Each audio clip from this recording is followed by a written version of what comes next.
فرما گئے یہ ختم نبوت کے تاجدار، تا عشر میرے بعد نبوت نہ آئے گی۔ نحمده ونصلي ونسلم على رسوله الكريم، أما بعد، فقد قال النبي صلى الله عليه وسلم: المهدي منا أهل البيت يصلحه الله في ليلة، رواه ابن ماجه وأحمد، أو كما قال عليه الصلاة والسلام۔ بہت مختصر سی بات کرنی ہے، بلکہ ظہر کے بعد تو مجھے خیال آیا تھا کہ سردی کا موسم ہے اور اس پروگرام کو آگے بڑھا دیا جائے، لیکن جتنے بھی ذمہ دار تھے اس پروگرام کے، ان حضرات سے فون کرنے کے باوجود بھی رابطہ نہیں ہو پایا، اس لیے یہ پروگرام جیسا بھی ہے، جس انداز کا ہے، منعقد ہوا، اللہ کی یہی مرضی ہے۔ کافی دیر سے آپ حضرات بات بھی سن رہے ہیں۔ اس وقت سر دست ایک چھوٹی سی بات عرض کرنی ہے، موضوع تو بہت لمبا ہے۔ حضرت مہدی علیہ الرحمہ، حضرت عیسیٰ ابن مریم علیہ السلام اور دجال، سب کے بارے میں تین باتیں ہو سکتی ہیں۔ مہدی کون ہیں، کب ہوں گے، کہاں ہوں گے۔ مہدی کون ہیں، کب ہوں گے، کہاں ہوں گے۔ ایسے ہی حضرت عیسیٰ علیہ السلام کون ہیں، کب ہوں گے، کہاں ہوں گے۔ دجال کون ہے، کب آئے گا، کہاں آئے گا۔ بڑی لمبی فہرست ہے۔ اللہ تبارک و تعالی کوئی وقت دے گا ہم سب کو مل جل کے بیٹھنے کا، تو یہ گھنٹوں کے مضمون ہیں کہ جو ان تینوں کے اوپر گفتگو تفصیلی ہو سکے، اور میں سمجھتا ہوں اللہ تعالیٰ کوئی نہ کوئی وقت لائے گا کہ ہم لوگ ایک کثیر تعداد میں ایک جگہ جمع ہوں گے، اور پھر ان موضوعات پر گفتگو تفصیلی ہوگی کہ مہدی کون ہیں، کب آئیں گے، کہاں آئیں گے۔ ایسے ہی حضرت عیسیٰ علیہ السلام کون ہیں، کب آئیں گے، کہاں آئیں گے۔ ایسے ہی دجال کون ہے، کب آئے گا، کہاں آئے گا۔ پھر ان سب کے کام کیا کیا ہیں، حضرت مہدی کیا کام کریں گے، حضرت عیسیٰ علیہ السلام کیا کام کریں گے، اور دجال کیا گل کھلائے گا۔ یہ ایک بڑی لمبی چوڑی فہرست ہے، لیکن سر دست ایک بات سمجھنا، دنیا کے 3 مذہب جو بڑے مذاہب مانے جاتے ہیں، ان میں 3 مذہب ہیں: اسلام، عیسائیت، یہودیت۔ ان تینوں کا ایک متفقہ فیصلہ تو ہے، حضرت عیسیٰ علیہ السلام کے بارے میں، کہ حضرت عیسیٰ علیہ السلام آئیں گے، کیا کام کریں گے۔ اس میں ان تینوں کے الگ الگ نظریات ہیں۔ حضرت مہدی کے بارے میں صرف اسلامی ہدایات ملتی ہیں، دوسرے مذاہب میں اس قسم کی ہدایات نہیں ملتی ہیں۔ اشارے تو ملتے ہیں، تفصیل نہیں ملتی ہے۔ اشارے تو ہمارے غیر مسلم بھائیوں کی کتابوں میں بھی ملتے ہیں، لیکن حضرت مہدی علیہ السلام کے بارے میں اتنا یاد رکھیں کہ آپ کا وجود جو ہوگا وہ مدینہ شریف میں ہوگا، آپ کی پیدائش مدینے میں ہوگی، آپ حسنی سادات میں سے ہوں گے، یعنی حضرت حسن رضی اللہ تعالی عنہ کی اولاد میں ہوں گے۔ حضرت حسن ہی کی اولاد میں کیوں ہوں گے؟ یہ ایک سوچنے کی بات ہے، اور سوچنے کے ساتھ ساتھ میں جھوٹے دعوے داروں کے خلاف ایک ہمارے پاس ہتھیار بھی ہے۔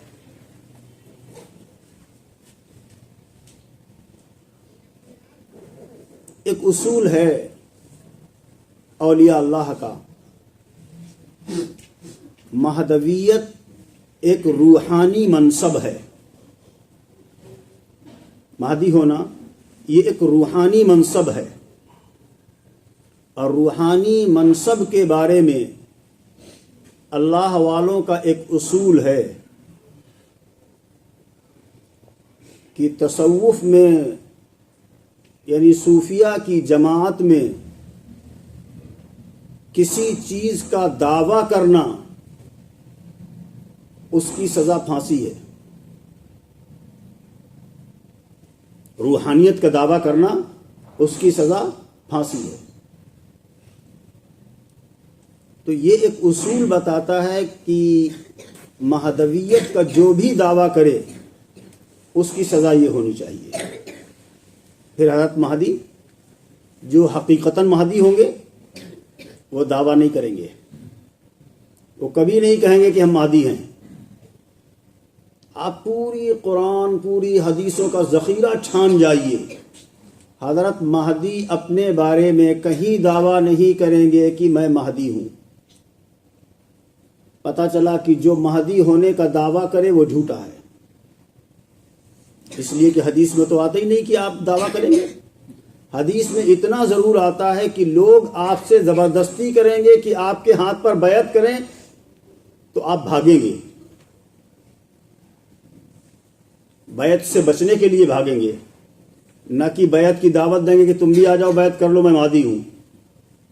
تو جھوٹا ہونے کی سب سے بڑی دلیل یہی ہے کہ حضرت مہدی جو آئیں گے وہ تو بیعت کرنے سے بھاگیں گے، اور حدیث میں کہیں نہیں آتا ہے کہ مہدی دعویٰ کریں گے کہ بھائی ہمارے ہاتھ پر آ کر بیعت کرو میں مہدی ہوں۔ تو جو یہ کہے کہ میں مہدی ہوں میرے ہاتھ پر بیعت کرو، یہ سب سے بڑا جھوٹا ہے، اس لیے کہ حدیث میں تو آتا نہیں۔ حدیث میں تو یہ آتا ہے کہ لوگ آپ کو پہچان کر جب آپ کے ہاتھ پر بیعت کرنا چاہیں گے تو آپ بھاگیں گے بیعت سے۔ اور ایک روایت میں تو یہاں تک آتا ہے کہ آپ بھاگ کر مدینہ پہنچ جائیں گے، مدینہ لوگ پیچھا کرنے جائیں گے تو وہاں سے بھاگ کر پھر مکہ آئیں گے۔ تو اس سے پتہ چلا کہ آپ دعویٰ تو نہیں کریں گے بلکہ بیعت سے بچیں گے، بھاگیں گے، اور آپ سے جو بیعت کریں گے وہ سب سے پہلے 7 علماء ہوں گے۔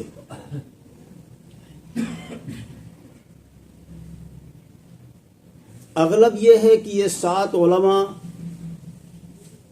ممکن ہے کہ یہ 7 مختلف ممالک سے ہوں گے،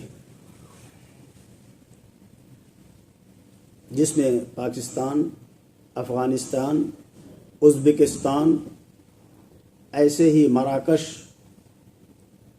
سوڈان، یہ علاقے بتائے گئے ہیں کہ ممکنہ طور پر ان جگہوں کے یہ 7 علماء ہوں گے، اور یہ 7 اپنے اپنے دور کے بہت بڑے مجاہدین میں شامل ہوں، اور ان سب کے ساتھ میں 310 آدمی ہوں گے۔ تو یہ ایک فکر لے کر اٹھیں گے کہ بھائی تمام کوششیں ہم کر چکے، تمام حالات سے جوجھ چکے، تمام وسائل ہم نے اختیار کر لیے، لیکن ہم کامیاب نہیں ہو پا رہے ہیں، لہذا چلو اب تلاش کرتے ہیں ایک ایسی شخصیت کی کہ جس شخصیت کے بارے میں اللہ کے رسول صلی اللہ علیہ وسلم نے ارشاد فرمایا ہے کہ وہ شخصیت جب مل جائے گی تو پھر تم کامیابی سے ہمکنار ہو جاؤ گے۔ تو یہ سب لوگ کوچ کر کے مکہ پہنچیں گے تلاش کے لیے، ان کے ساتھ میں 310 آدمیوں کی جماعت ہوگی جو انہی لوگوں کے ہاتھوں پر جہاد پر بیعت کیے ہوئے ہیں، اور پھر یہی لوگ جا کر حضرت مہدی کو سب سے پہلے پہچانیں گے. ان سے جب بیعت کے لیے کہیں گے تو وہ بہانہ کر کے مکے سے بجائے مدینہ چلے جائیں گے. وہاں جب پیچھا کریں گے تو پھر بچنے کی خاطر پھر مکے بھاگ کر آئیں گے.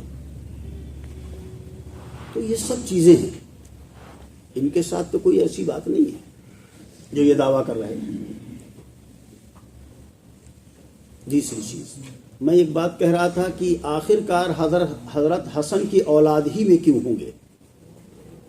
آپ کو شاید تھوڑا سا ذہن دوڑانا پڑے گا تاریخ کی طرف. حضرت حسن نے امت کے اتحاد کے لیے ایک بہت بڑی قربانی دی تھی. حضرت حسین کی بات نہیں کر رہا ہوں، آپ کی قربانی تو ایک الگ ہے، لیکن حضرت حسین کے جو بڑے بھائی تھے حضرت حسن رضی اللہ تعالی عنہ، انہوں نے امت کو متحد کرنے کے لیے ایک بہت بڑی قربانی دی تھی اور اپنے حق سے دستبردار ہو گئے تھے. وہ کیا قربانی تھی کہ امت میں ایک اختلاف چل رہا تھا کہ فلاں کو خلیفہ بنائیں، فلاں کو خلیفہ بنائیں، فلاں کو، اور سب چاہتے تھے کہ حضرت حسن کے ہاتھ پر بیعت کر لیں. ادھر حضرت امیر معاویہ رضی اللہ تعالی عنہ، ان کے ہاتھ پر کچھ لوگ بیعت کر بھی چکے تھے اور اس وقت بہت بڑی طاقت کے مالک بھی تھے. اب اگر حضرت حسن بھی بیعت کر لینے لگتے تو امت میں دو پھاڑ ہوتے کہ نہیں ہوتے؟ ایک حضرت امیر معاویہ رضی اللہ تعالی عنہ کے ساتھ اور ایک حضرت حسن کے ساتھ. تو حضرت حسن نے کیا کہا؟ حضرت حسن آگے بڑھے اور جا کر حضرت امیر معاویہ رضی اللہ تعالی عنہ سے صلح کر لی. کتنی بڑی قربانی دی،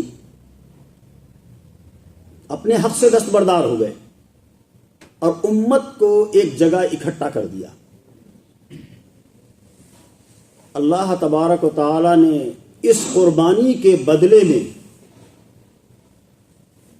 آپ کی اولاد میں ایک ایسی شخصیت کو پیدا کریں گے کہ جو شخصیت بھی آخر میں چل کر پوری امت کو متحد کرے گی.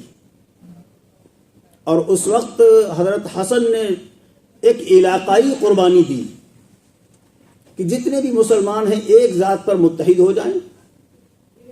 انعام کے طور پر اللہ تبارک و تعالی نے پوری دنیا کی حکومت آپ کی اولاد کے زیر نگی کر دی کہ وہ جب شخصیت آئے گی تو پوری دنیا پر حکومت وہ کرے گی. کیوں؟ آپ نے یہ قربانی دی، ہم نے اس کا صلہ یہ دیا، اس لیے حسنی ہوں گے. بات سمجھ میں آ رہی؟ اس بیچارے کو تو پتہ ہی نہیں کس خاندان سے ہے. ہم تو بیچارہ ہی کہیں گے، اس لیے کہ ایمان گنوا بیٹھا. اس سے زیادہ عاجز اور بیچارہ کون ہوگا کہ جس کا ایمان ہی چلا گیا، جو مرتد ہو گیا، زندیق ہو گیا. اللہ تبارک و تعالی، دیکھو ایک واقعہ یاد آیا جس میں ہمارے لیے ایک بہت بڑا سبق ہے.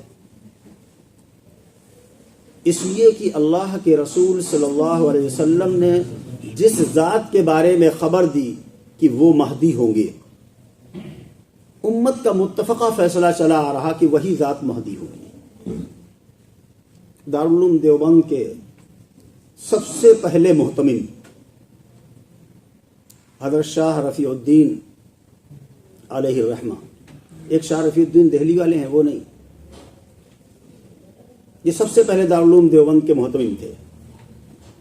آخر عمر میں آپ کو بڑا غلبہ تھا کہ کسی طریقے سے مہدی کے لشکر میں ہم شامل ہو جائیں اور شامل ہونے کے بعد ان کے ساتھ میں ہم جہاد کریں تو ہمیں بھی اللہ تبارک و تعالی نواز دے گا. اس لیے کہ جنگ بدر میں جو لوگ شامل ہوئے تھے ان کا جو مرتبہ تھا، حضرت مہدی کے ساتھ میں مل کر جو لوگ جہاد کریں گے ان کا بھی وہی مرتبہ ہوگا. اس مرتبے کو حاصل کرنے کے لیے حضرت شاہ رفیع الدین صاحب بے چین تھے، اور ہمارے اکابر تو پتہ نہیں کتنے کتنے پاپڑ بیلتے تھے، لہذا انہوں نے سفر کیا اور آخر میں جا کر مکہ معظمہ ہی رہنے لگے تھے، لیکن یہاں سے ایک حمائل شریف، قرآن شریف اور ایک تلوار لے گئے تھے۔ کیوں؟ اللہ کے رسول صلی اللہ علیہ وسلم کی ایک حدیث آپ کے ذہن میں تھی۔ کیا حدیث تھی؟ کہ جس وقت خانہ کعبہ فتح ہوا تھا اللہ کے رسول صلی اللہ علیہ وسلم کے زمانے میں، تو اس وقت آپ نے خانہ کعبہ کی چابی منگائی تھی شیبی خاندان سے، اور منگانے کے بعد آپ نے اسی خاندان کو واپس کی اور ایک جملہ ارشاد فرمایا، خود هذه خالدتن تالدتن، یہ چابی لو، اب ہمیشہ ہمیش تمہارے ہی ہاتھ میں رہے گی، لا یاخذها الا الظالم، تمہارے خاندان سے، تمہارے ہاتھ سے جو چابی لے گا وہ ظالم ہوگا۔ لہذا آج تک کسی کی ہمت نہیں پڑی کہ اس خاندان سے خانہ کعبہ کی چابی لے لے۔ تو حضرت شاہ رفیع الدین رحمۃ اللہ علیہ نے یہ حدیث پڑھ رکھی تھی، اس لیے یہاں سے سفر کیا اور یہ دونوں چیزیں ہاتھ میں لی۔ وہاں جانے کے بعد جب آخری وقت آیا تو انہوں نے شیبی خاندان سے تعلق قائم کیا جن کے پاس چابی تھی، اور یہ کہا تھا کہ اس امید پر ہم چلے تھے کہ شاید ہماری ملاقات حضرت مہدی سے ہو جائے، ہم ان کے ساتھ میں مل کر جہاد کریں تو ہمیں وہ مرتبہ نصیب ہو جائے، لیکن ابھی کوئی وقت نہیں آیا ہے۔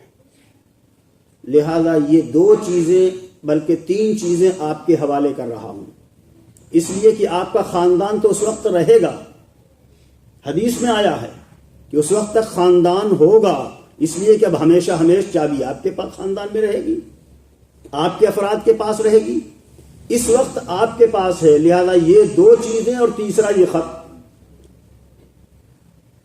خط میں لکھا تھا کہ یہ عاجز ناکارہ، اس کی خواہش تھی کہ آپ کے ساتھ مل کر جہاد کرتا، لیکن ابھی آپ کا وقت نہیں آیا، اس لیے میں اس خاندان کو اس امید پر یہ خط سپرد کر رہا ہوں کہ حمائل شریف ہے، قرآن پاک اور ایک تلوار ہے، یہ تلوار آپ اپنے کسی مجاہد کو دے دیں، حمائل شریف میں تلاوت آپ کریں، جو مجاہد اس تلوار سے جہاد کرے گا آپ کے ساتھ شامل ہو کر امید ہے کہ اس کا ثواب مجھے بھی مل جائے گا۔ یہ دارالعلوم دیوبند کے محتمم اول کی، اور اس خاندان کو یہ حوالے کر دیا اور یہ وصیت کی کہ جب چابی آپ کے پاس سے آپ کے دوسرے کو منتقل ہو تو یہ ہماری تمام چیزیں اسے منتقل کر دی جائیں، یہاں تک کہ حضرت مہدی کا وجود ہو جائے۔ خیر، بات کہیں اور جا رہی ہے۔ میں یہ عرض کر رہا تھا کہ حضرت مہدی علیہ الرحمہ کا وجود جب ہوگا تو اس سے پہلے ہر چیز کی کچھ نہ کچھ نشانیاں اور علامتیں ہوتی ہیں۔ خود دنیا میں ایک بچہ جب وجود میں آتا ہے، اس کے وجود میں آنے سے پہلے پہلے کچھ علامتیں، کچھ نشانیاں ہو جاتی ہیں۔ کیا؟ کہ اس کسی عورت کا نکاح ہو جانا، ولادت کا وقت قریب آنا، حاملہ ہونا، یہ سب علامتیں ہوتی ہیں کہ ہاں اب بچہ پیدا ہوگا۔ ایسے ہی حضرت مہدی علیہ الرحمہ کے وجود کی بھی کچھ علامتیں ہوتی ہیں، کچھ نشانیاں ہیں جو اللہ کے رسول صلی اللہ علیہ وسلم نے بیان فرما دی اور ان کی خبر دے دی۔ ایک بات یہاں یہ سمجھنے کی ہے کہ حضرت مہدی کو جب یہ معلوم ہی نہیں ہوگا کہ ہم مہدی ہیں تو پھر بیعت کیوں لے گی؟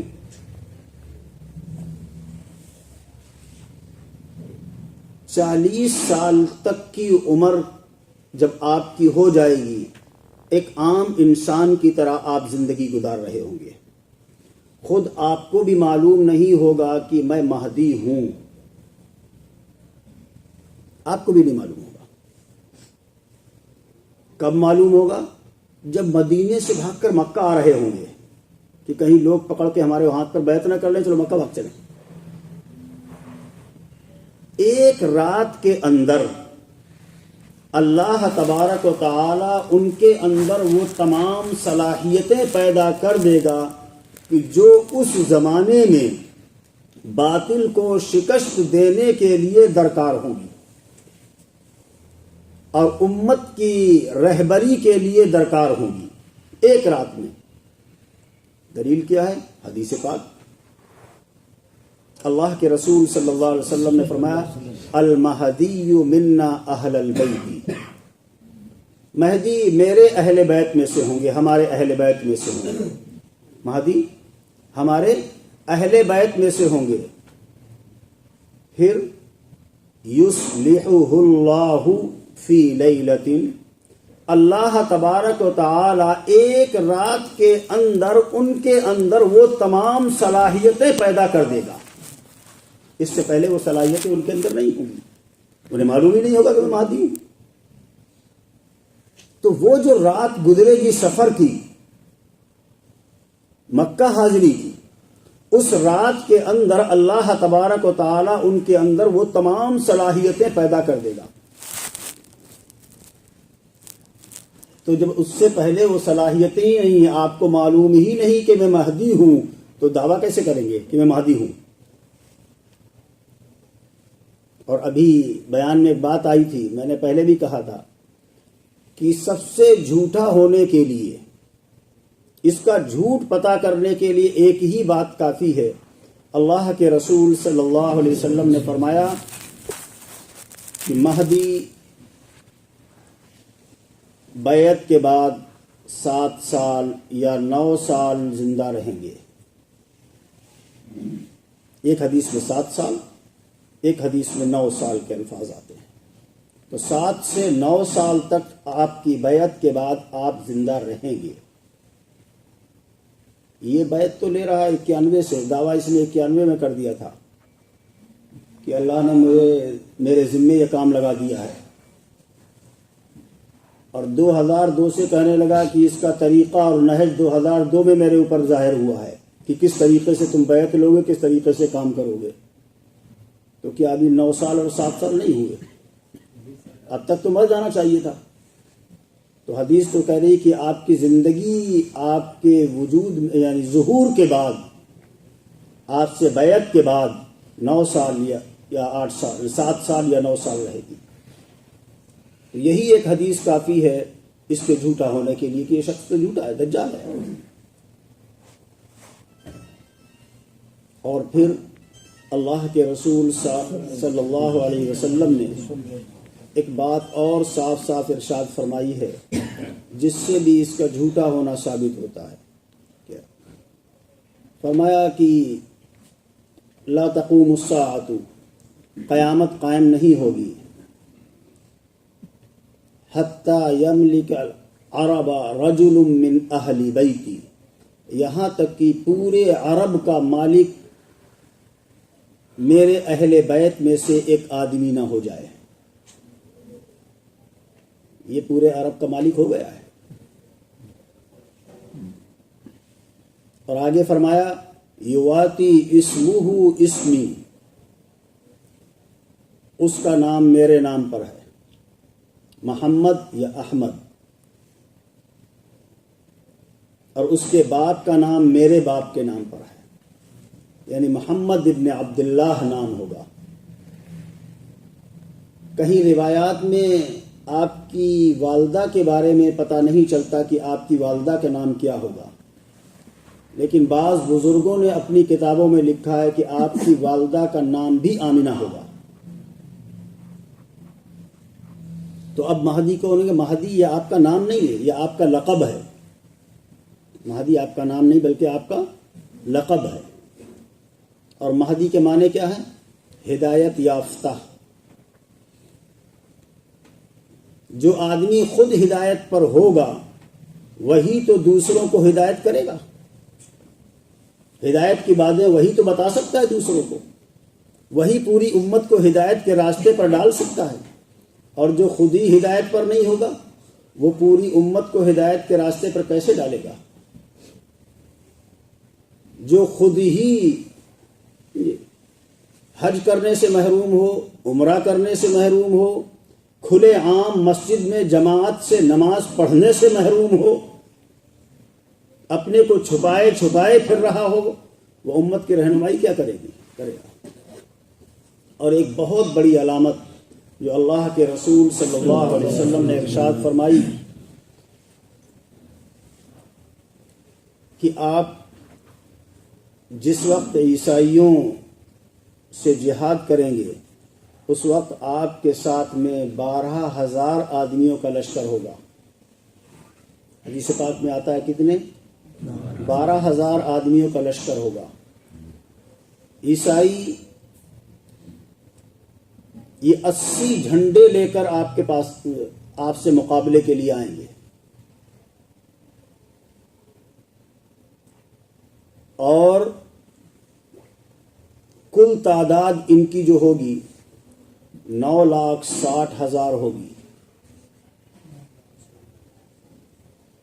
یعنی دشمن کی تعداد 9,60,000، حضرت مہدی کے ساتھ میں جو لشکر ہوگا اس کی تعداد 12,000۔ کبھی قلت اور کثرت کی بنیاد پر حق و باطل کے فیصلے نہیں ہوتے، اس کے باوجود یہ تمام 9 لاکھ 9.5 لاکھ کا لشکر یہ قسطنطنیہ ہوتے ہوئے، جسے آج استنبول کہتے ہیں، استنبول ایک ایسا علاقہ ہے ترکی کا کہ جس کا یہ جسے کہہ دیجئے کہ یہ ایک بارڈر ہے ایشیا کا بھی اور یورپ کا بھی، ایک حصہ ایشیا میں ایک حصہ یورپ میں، مغربی ممالک میں۔ یہ تمام کے تمام لوگ استنبول ہوتے ہوئے شام پہنچیں گے، اور شام میں جب آمنے سامنے دونوں لشکر ہوں گے تو ایک طرف تو مٹھی بھر جماعت اور ایک طرف اتنی بڑی جماعت، اس کے باوجود عیسائی مسلمانوں کے سامنے ایک بات رکھیں گے، حضرت مہدی کے سامنے، کہ بھائی آپ لوگ ہم سے کیوں لڑنے آئے ہو؟ ہم آپ سے لڑنا ہی نہیں چاہتے، لڑنا نہیں چاہتے تو اتنا بڑا لشکر لے کے کیوں چڑھ بیٹھے ہو؟ کہ نہیں، میں تو صرف ایک درخواست آپ سے کرتے ہیں کہ ہمارے عیسائی لوگ جو آپ کی جماعت میں شامل ہو گئے ہیں انہیں ہمارے سپرد کر دو، بس ہمارے عیسائی لوگ جو آپ کی جماعت میں شامل ہو گئے ہیں ان کو ہمارے سپرد کر دو، جو مسلمان ہو کے شامل ہوئے ہیں۔ مہدی انکار کر دیں گے، یہ تو نہیں ہو سکتا، یہ ہمارے بھائی ہیں، ہم کیوں تمہیں دے دیں؟ یہ ایمان لا چکے ہیں، اب ہر قربانی ان کی خاطر ہم دینے کو تیار ہیں۔ اور پھر یہاں سے دنیا کی بھیانک ترین جنگ کی بنیاد پڑے گی، یہاں سے دنیا کی بھیانک ترین جنگ کی بنیاد پڑے گی۔ روایات میں آتا ہے کہ پوری دنیا سے 2/3 انسانیت ختم ہو جائے گی۔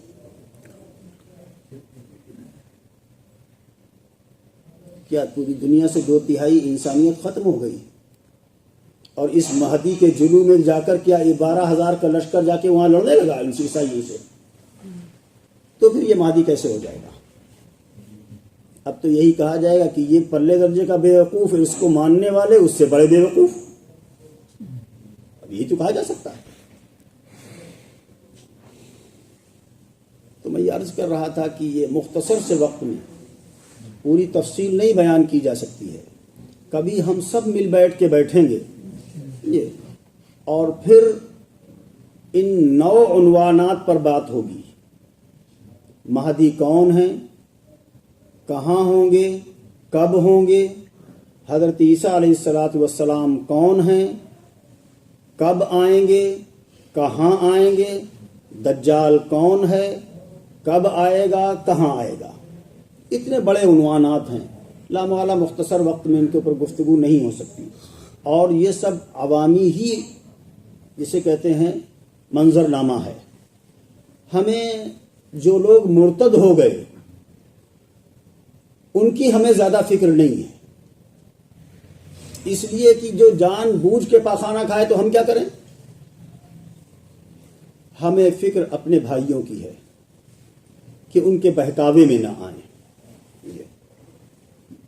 اس معنی کر ان کی بھی فکر ہے کہ ان کا ایمان انہیں اللہ دوبارہ نصیب کر دے. اس لیے اگر وہ تائب ہو کے آتے ہیں تو ہم سینے سے لگانے کے لیے تیار ہیں، لیکن ہمیں فکر اپنے بچوں کی کرنی ہے، اپنی کرنی ہے. کہیں ایسا نہ ہو کہ یہ ایک رو چل رہی ہے. ابھی تربیتی پروگرام ہمارا ہوا تھا، مرینا سے آگے ایک جگہ ہے بامور، تقریباً 80 کے قریب علماء کرام آئے تھے. وہاں بھی میں نے یہی بات کہی تھی. وہ تو تربیتی انداز کی گفتگو ہو رہی تھی، وہاں بھی یہ کہی تھی کہ بھائی عوام کو آگاہ کرو کہ اپنے عقائد اور اپنے ایمانوں کی حفاظت کریں. اس کے بعد باڑی میں بھی کچھ تربیتی پروگرام ہوا، کافی علماء وہاں بھی آئے تھے، اور جسے کہتے ہیں کہ ایک خوش آئند بات یہ تھی کہ جس طریقے سے یہاں ہم بلا تفریق کے کام کر رہے ہیں، ہمارے ساتھ میں بریلی کے علماء بھی ہیں اور اہل حدیث حضرات بھی ہیں. بالکل باڑی میں بیائی ہی یہی مسئلہ ہمارے سامنے ہے. وہاں بھی تینوں لوگ ہمارے سامنے موجود تھے اور انہوں نے یہ طے کیا ہے کہ بھائی اب تفصیلی پروگرام 8 تاریخ کا ہوگا جس میں ہم پورے ضلع کے لوگ اکٹھے ہو رہے ہیں. تو انشاءاللہ کبھی تفصیلی گفتگو ہوگی تو بتائیں گے. تو اس وقت صرف موٹی بات یہی ہے کہ جو اللہ کے رسول صلی اللہ علیہ وسلم نے ہمیں خبر دی ہے، کچھ علامتیں بتائی ہیں، جن میں سے کچھ موٹی سی 2-1 باتیں ہم نے آپ کو بتائیں، یہ ذہن میں رکھیے اور ادھر ادھر بھٹکنے کی کوشش نہ کیجیے. کوئی بات ہو، اللہ کے رسول صلی اللہ علیہ وسلم کے اوپر جو قرآن پاک نازل کیا ہے اللہ تبارک و تعالی نے، اس میں ایک حکم دیا ہے ہم تمام مومنین کو، فَاسْأَلُوا أَهْلَ الذِّكْرِ إِن كُنتُمْ لَا تَعْلَمُونَ. جاننے والوں سے پوچھو اگر تم لوگ نہیں جانتے ہو. یہ تو قرآنی اصول ہے، مومنین کو یہی اصول پسند ہے اور آج تک تمام مومن اسی اصول پر کاربند ہے.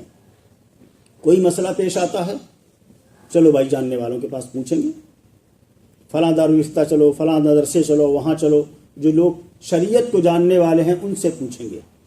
ان کا اصول ایک الگ ہے. سب سے پہلے انہوں نے اصول بنایا ہے کہ دیکھو علماء سے دور رہنا، یہ سب سے پہلا ان کا اصول ہے. علماء کے پاس مت جانا، ان کی باتیں سنو گے تو پھر ہماری باتیں تمہاری سمجھ میں نہیں آئیں گی، اور ہماری باتیں تو 7ویں آسمان کی باتیں ہوتی ہیں، یہاں کے نیچے کی باتیں تھوڑی ہوتی ہیں. یہ ظاہر علم پڑھنے والے لوگ کیا جانیں. ہم ظاہر علم پڑھنے والے ہیں یا باطن علم پڑھنے والے ہیں، اتنا ضرور جانتے ہیں کہ قرآن اور حدیث جس شخص نے پڑھی ہے اس شخص کے بارے میں اللہ کے رسول صلی اللہ علیہ وسلم نے ارشاد فرمایا ہے، العلماء ورثۃ الانبیاء، یہ ہمارے وارث ہیں. تو نبی جو چیز لے کر آئے ہیں اس کو تو منتقل کیا ہے نبی نے شریعت کے جاننے والے علماء کے پاس، وہ وراثت علماء کے پاس ہے. لہذا انہی سے پوچھی جائے، انہی سے معلوم کی جائے کہ اللہ کے رسول صلی اللہ علیہ وسلم جو وراثت لے کے آئے ہیں اس میں یہ چیز ہے یا نہیں. تو یہی سے پتہ چلتا ہے کہ ایک تو یہ کہہ رہا ہے کہ فَاسْأَلُوا أَهْلَ الذِّكْرِ میں مت جائیے، جاننے والوں کے پاس مت جائیے جو شریعت کو جانتے ہیں، قرآن و حدیث کو جانتے ہیں، اس لیے کہ وہ کیا جانے، پھر ہماری باتیں تمہارے سمجھ میں نہیں آئیں گی. لا محالہ تمہاری باتیں ہمیں کیسے سمجھ میں آئیں گی؟ تم کہو گے کہ دجال تو امریکہ اور فرانس ہے، تو ہم کیسے مان لیں گے بھائی؟ ہم تمہاری بات کو اللہ کے رسول صلی اللہ علیہ وسلم کی بات سے اوپر تو نہیں مان سکتے. تمہاری بات کی خاطر اللہ کے رسول صلی اللہ علیہ وسلم کے فرمان کو تو نہیں چھوڑ سکتے ہیں. تم تو امریکہ اور فرانس کو دجال کہتے ہو، جبکہ اللہ کے رسول صلی اللہ علیہ وسلم نے فرمایا کہ رجل، یہ ایک آدمی ہوگا، یہودی النسل ہوگا، یعنی اس کے آباء و اجداد یہودی تھے، تو یہ ایک آدمی ہے اور یہودی ہے، خاندان اس کا یہودی ہے. تو اللہ کے رسول صلی اللہ علیہ وسلم تو یہودی بتا رہے ہیں، تم بتا رہے ہو امریکہ اور فرانس ہے، ملک ہیں یہ دونوں، تو ہم تمہاری بات کیسے مان لیں گے بھائی؟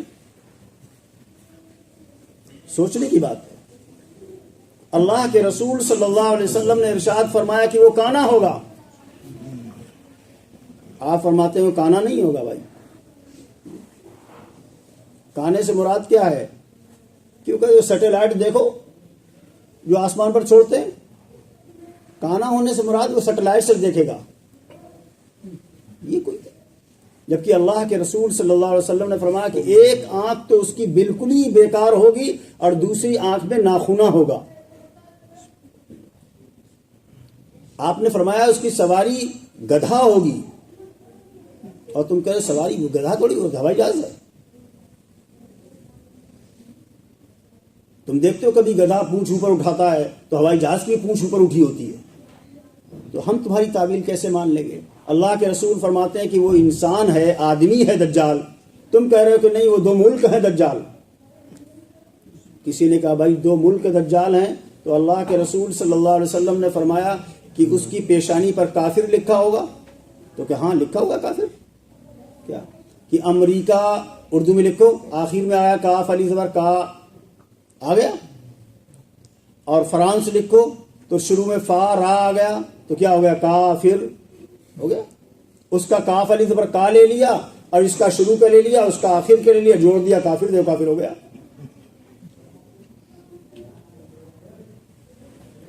جبکہ حدیث میں جو مختلف لفظ آتے ہیں کہ کافر لکھا ہوگا، اور ایک لفظ یہ آتا ہے کہ اس کی پیشانی پر کافارا لکھا ہوگا. تو یہ سب چیزیں ہیں بھائی، ان چیزوں کا اللہ کے رسول صلی اللہ علیہ وسلم کی پیاری تعلیمات چھوڑ کر ہم تمہاری بات کیسے مان لیں؟ اور پھر آپ نے فرمایا کہ وہ تو مہدی جو ہیں وہ مدینہ میں پیدا ہوں گے. تم کہتے ہو نہیں، مدینہ سے مراد شہر ہے، کوئی بھی شہر ہو سکتا ہے. تو میں نے ایک جگہ کہا تھا کہ چلو ہم نے شہر مان لیا مدینہ، لغت کے اعتبار سے شہر بھی آتا ہے، لیکن شریعت میں جب مدینہ بولا جاتا ہے تو پھر مدینہ شریف ہی مراد ہوتا ہے. لیکن تم کہہ رہے ہو کہ نہیں، لغت اور ڈکشنری میں مدینہ کا نام، مدینہ کا مطلب شہر. تو بھائی تو کون سے شہر میں پیدا ہوا؟ تو دیہاتی آدمی ہے، تب بھی تو جھوٹا ہو رہا ہے تو. اس لیے کہ اللہ کے رسول صلی اللہ علیہ وسلم کے بعد ابھی مولانا فرما رہے تھے کہ بہت سے جھوٹے لوگ آئے.